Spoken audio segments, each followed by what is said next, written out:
Chapter 5, Part 1. I just want to let you guys know before I get into this that it's a beautiful spring day here in late March of 2023, and there's all kinds of wildlife around me. Specifically, there's a bunch of bumblebees right outside my little pond house here that are buzzing like crazy, hitting all the flowers. And there's also tons and tons of birds that are chirping and going nuts. So the birds and the bees are here with me. I'm not sure if we'll be able to edit it out, but if you hear some buzzing or some birds, they're all around me. It's nice. I enjoy it out here. Okay, so we're going to go into this part of the book, and I went into the history of treatment programs, again from my perspective, and I'm going to say that because I'll go into the reason for 28-day programs, which if you read in the book, was what insurance companies would provide. They would provide 28 days of coverage. That's what they would pay for. So the 28-day program was born. And a couple of people have told me that's maybe an old wives' tale or something like that, but there's not really a validity to that specifically. But I've been hearing that ever since I got into the industry. So I'm inclined to believe it. I don't have any proof of it, so take that for what it is. But, I go into the book and I say, well, I would do the same thing. If insurance companies said you have 28 days of coverage, create a 28-day program. I mean, why not? More time is better. It's going to give a person a better chance to succeed. And so why not do that? I get it. I just want everyone to know when I wrote that part that magical 28-day number was not based on science. So it was not based on, well, there was all these different studies and all these different methods, and they tried people in all these different ways, some 3 months, some 6 months, some 28 days, some 10 days, some whatever. And after all that science, they determined that the 28 days was the ideal point of time for treatment. That did not happen. The number was created from something like that, how much would be paid for, and that's how it went. So I just wanted people to understand that.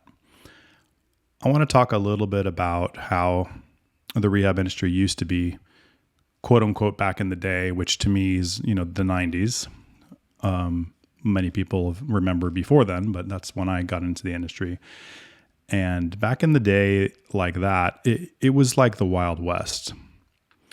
And what I mean by that is nobody really cared about addicts, helping people that were hooked on drugs or alcohol. It was still stigmatized, not as much as maybe in previous decades, but still there was this shame related to addiction, and it wasn't really talked about that much yet that people go through these struggles and things like that. It was still kind of quiet.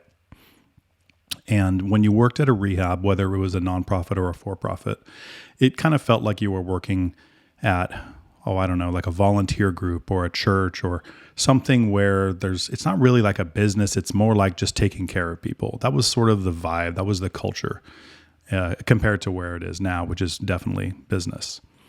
I would say that now these days, the stigma is much, much, much better. It's dropped. People are much more forgiving of people who've been through addiction issues. They realize how prevalent it is in society and that it's common for people to go down that road and struggle. And I think there have been some good people advocating for help. Specifically, who came to mind was the actor Robert Downey Jr., Iron Man.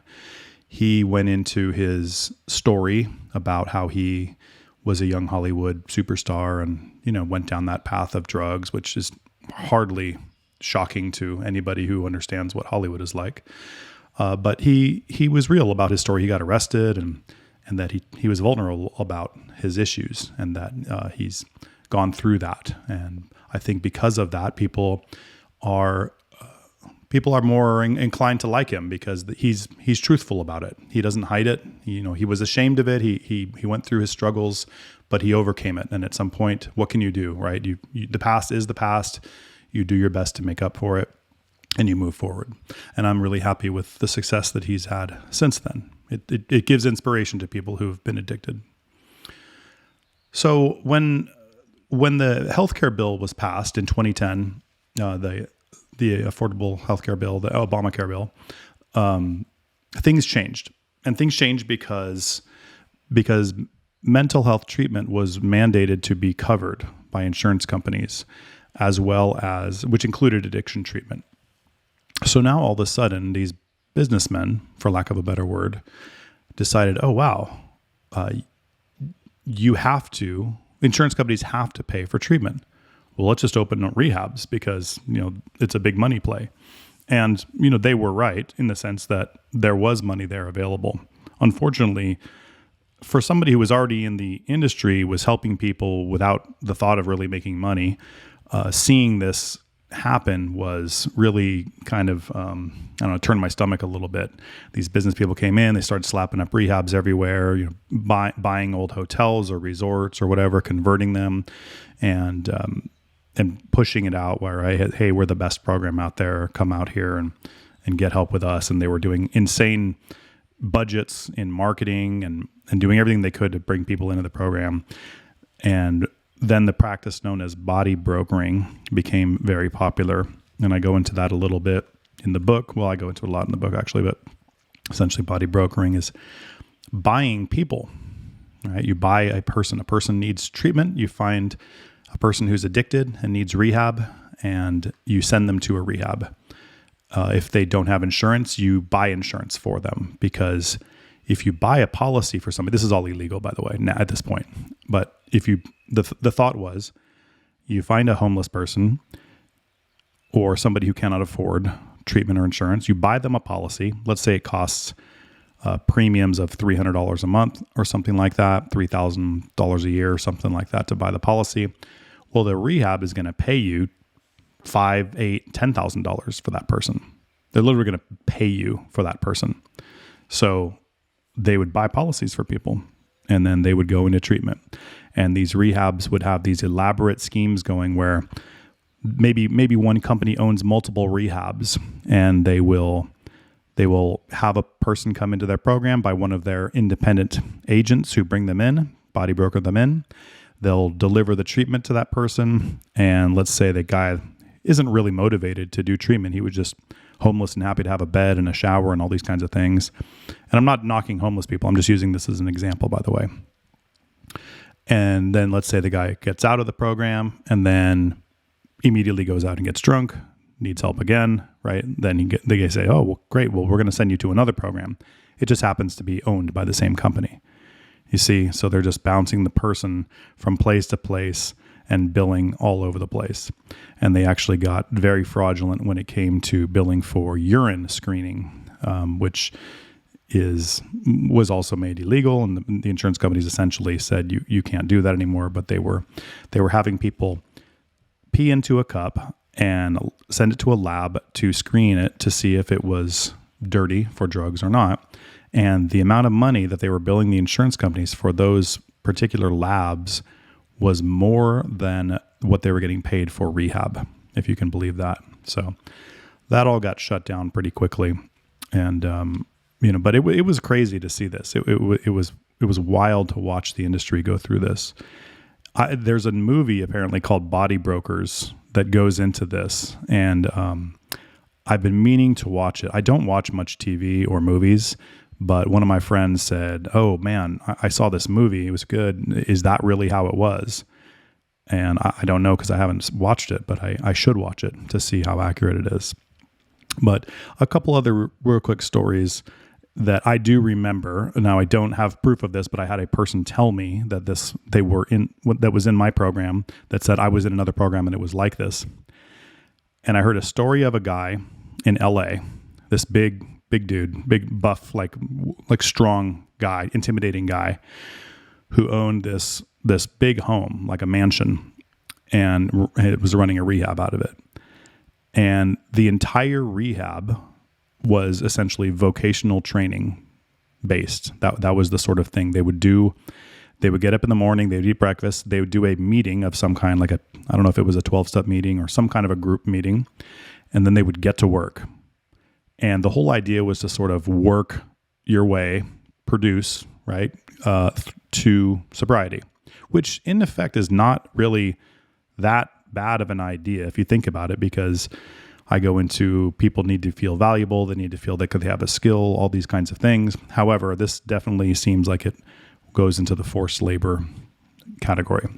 So this guy would walk around and he had a big stick that was like a bat, basically like a baseball bat.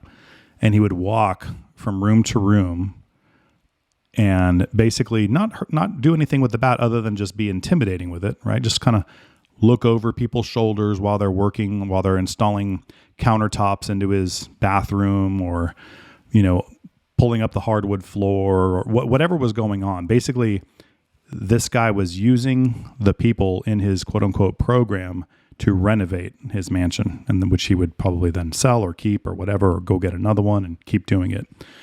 So back in the day, that was happening, and apparently regulatory agencies were not stopping it. So when I had a person tell me that story, I was shocked. But things were happening. There was also a guy who worked for me, so I really believe him. He went into a wilderness program in, I believe, Utah, and he was an adolescent. So I think he was 16 or 17 years old. His mom had enough, sent him away to a program, and he lived out on a ranch. And if you think about this too, the sort of ranch life, get up in the morning, do some work, learn how to live off the land, whatever, that sort of style of therapy, I think there's probably a lot of merit to that. However, he had a similar story where he said, "Oh yeah, we just built cabins all day." And I said, "Well, what do you mean?" He said, "Yeah, well, we do a little meeting or something, and then we'd go and work on cabins." And he said, when I was in that program, it was something like 9 months. He said something like 12 or 15 cabins had been built on this guy's property who owned this ranch. So, it's